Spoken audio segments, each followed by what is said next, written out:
पाकिस्तान की चारों तरफ सिवाय मेरे चारों तरफ मीडिया से एक लगता है प्लान बना हुआ है कि बाबर को हटवाना है किसी तरीके से पाकिस्तान टीम से। बाबर को हटवाना है किसी, यार आप लोग के हटवाने से कुछ नहीं होता भाई। हेड कोच भी बैठा हुआ भाई, क्रिकेट बोर्ड का चेयरमैन भी बैठा हुआ भाई, आप लोगों के बोलने से कुछ नहीं होता। और मेरी पूरी सपोर्ट है, मेरी पूरी रिक्वेस्ट है पाकिस्तान क्रिकेट बोर्ड के चेयरमैन। अब तो मैं भी फुल लगूंगा ना, जो अलगा पुलका रखता था वो भी नहीं रखूंगा। मेरी पूरी रिक्वेस्ट है पाकिस्तान क्रिकेट बोर्ड के चेयरमैन से, मोहसिन नकवी साहब को, कि हम आपकी सपोर्ट की जरूरत है। बाबर आजम को अच्छा खेल रहा है, सब कुछ हो रहा है, बस उसको एक लंबी की जरूरत है, उसको सपोर्ट करें, उसको बैक करें, यही हमारा प्लेयर है। और भी प्लेयर है इसमें कोई। और हिस्ट्री का बेड़ा गर्क। और हर बुधवार को आपको पता है कि रैंकिंग अपडेट होती है आईसीसी की। तो रैंकिंग जो अपडेट हुई है, तो बाबर आजम कोई तकरीबन 4.25 साल के बाद अभी टॉप 10 में से, तीनों फॉर्मेट में वरना कहीं ना कहीं मौजूद ही रहते थे, तो अब नीचे गए हैं।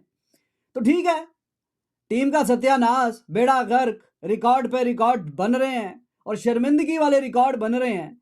तो आप किस चक्कर में जनाब ऊपर बैठे हुए हैं टॉप 10 में इतने अरसे से जो टॉप 10 में है? तो पाकिस्तान ने क्या कमाल कर लिया, क्या कौन सी बहुत सी शानदार परफॉर्मेंसेस दिखा दी हैं कि जो जनाब आप ऊपर टॉप ऑफ द लेडर, कहीं टॉप 5 में हैं, कभी टॉप 10 में हैं। इतने साल हो गए हैं, इतने दिन हो गए हैं, इतने महीने हो गए हैं, तो किस चक्कर में भाई? तो बिल्कुल ठीक हुआ, बिल्कुल सही हुआ। मैं तो कहता हूं ये कोई टॉप 50 में से भी निकले जिस तरह की परफॉर्मेंसेस हैं। रैंकिंग के लॉलीपॉप को इतना चूसा कि वो खत्म हो गया। ये मैंने बाबर आजम के लिए बोला है। आपको मालूम है पाकिस्तान हार रहा होता था, पाकिस्तान की टीम जलील हो रही होती थी, बाबर आजम 40-50 ठुक करके अपने बना के आउट हो जाता था। जब बाबर आजम को क्रिटिसाइज करे ना, तो कोई एक ऐसा तबका मौजूद है पाकिस्तान में, जो बाबर आजम के फैंस जिनको बोला जाता है, वो जो है वो आके हमें गालियां दे रहे होते थे कि यार तुम लोग पागल लोग, कोई पता नहीं चरस पीते हो, क्या करते हो, कि तुम्हें नजर नहीं आ रहा है कि पाकिस्तान का वाहिद अकेला बल्लेबाज है बाबर आजम, जो तीनों फॉर्मेट्स में नंबर 5 तक जो है रैंकिंग जो आ रही है ना, उसके अंदर मौजूद है, यानी कि टॉप 5 में मौजूद है या टॉप 10 में मौजूद है। लेकिन यकीन करें, अब तो रैंकिंग तो गियो, अब तो टॉप 10 को छोड़ो, टॉप 11 में भी मौजूद नहीं है बाबर आजम। पहले 3 पर थे जनाब, उसके बाद जो पहले टेस्ट मैच के बाद 3 से 9 पे आ गए, और ये दूसरे टेस्ट मैच में जनाब ने जो तीर मारे हैं ना, उसके बाद जो है वो जनाब 12 पे चले गए आज। नमस्कार, जय हिंद दोस्तों। बांग्लादेश के हाथों पाकिस्तान की करारी हार के बाद अब पाकिस्तान को एक और बड़ा झटका लगा है। पाकिस्तान को आईसीसी ने एक और बड़ा झटका दे दिया है। पाकिस्तान क्रिकेट के किंग कहे जाने वाले बाबर आजम को आईसीसी ने लात मार के टेस्ट रैंकिंग में टॉप 10 से बाहर कर दिया है। बांग्लादेश के 2 टेस्ट मैचों की 4 पारियों में बाबर आजम बिल्कुल भी रन नहीं बना पाए थे और उनको इसी का खामियाजा भुगतना पड़ा है, जिनकी वजह से बाबर आजम की टेस्ट रैंकिंग गिरी है और वह टॉप 10 से बाहर होकर 12वें स्थान पर आ गया है।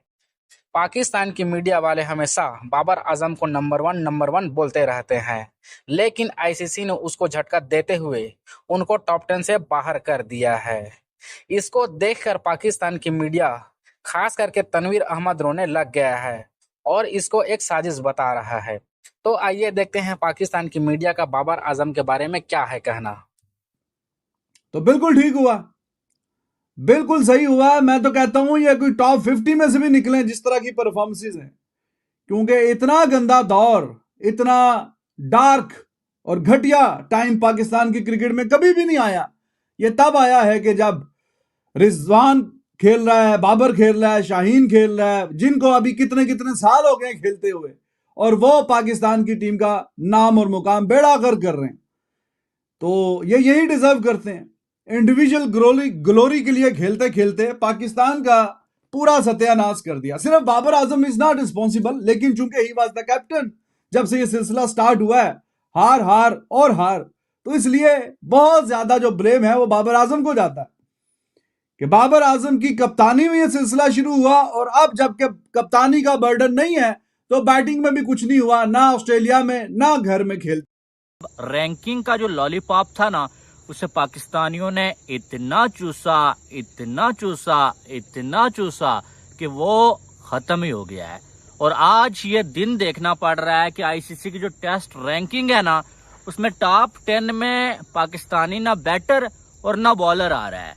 से आ रहे हैं, लेकिन सोशल मीडिया कुछ लोगों की वजह से, क्रिकेटर्स की वजह से, मीडिया के लोगों की वजह से, सिर्फ बाबर आजम की वजह से आपकी टीम आ रही है। ना बाबर आजम अब कप्तान है, ना बाबर आजम के दोस्त ही आ रहे हैं। आप हमारा दिलों का बादशाह जो है ना, नंबर 3 से नंबर 12 पे चला गया।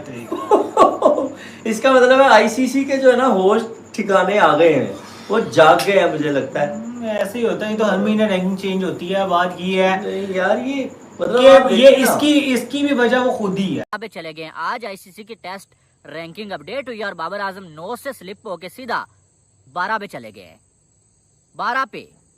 और इस पूरी जो सीरीज है ने टोटल 64 रन बनाए हुए हैं। तो इसके बाद आप क्या उम्मीद करते हैं कि 9 से वापस उन्होंने 3 पर आना था? नहीं, उन्होंने अब दिन ब दिन नीचे ही जाना है।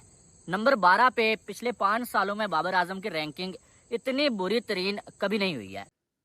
उसके बाद जब से बाबर आया, कोई एक बंदा आप बताओ कि जिसको कंसिस्टेंट रन मिला हो, खास करके स्पिन डिपार्टमेंट में? कोई नहीं है, ही कोई नहीं, हिसाब ही कोई नहीं। और जो अच्छा काम कर रहा था उसको एक एक करके साइडलाइन कर दिया। और आपने जो रन्स, बॉलर्स का बेड़ा गर्क करवा लिया पाकिस्तान में, इस तरह की पिचेस बना के बेड़ा गर्क। और आपने रन्स पे रन्स, और आपने टॉप 10 पे, और टॉप 10 से भी अभी धड़म करके नीचे। फायदा क्या हुआ? टीम का भी बेड़ा गर्क करवा लिया, और अपनी जो नकली 2 नंबर रैंकिंग ऊपर बनवाई हुई थी, वो भी जैसी किसी अच्छी पिच पे मुकाबला हो रहा है तो धड़म करके नीचे, धड़म करके नीचे। तो टॉप 10 से फारिग। तो जो हुआ है वो ठीक हुआ है। जो काम आपने दूसरों के साथ किए हैं वही अभी आपके they are coming back to haunt you.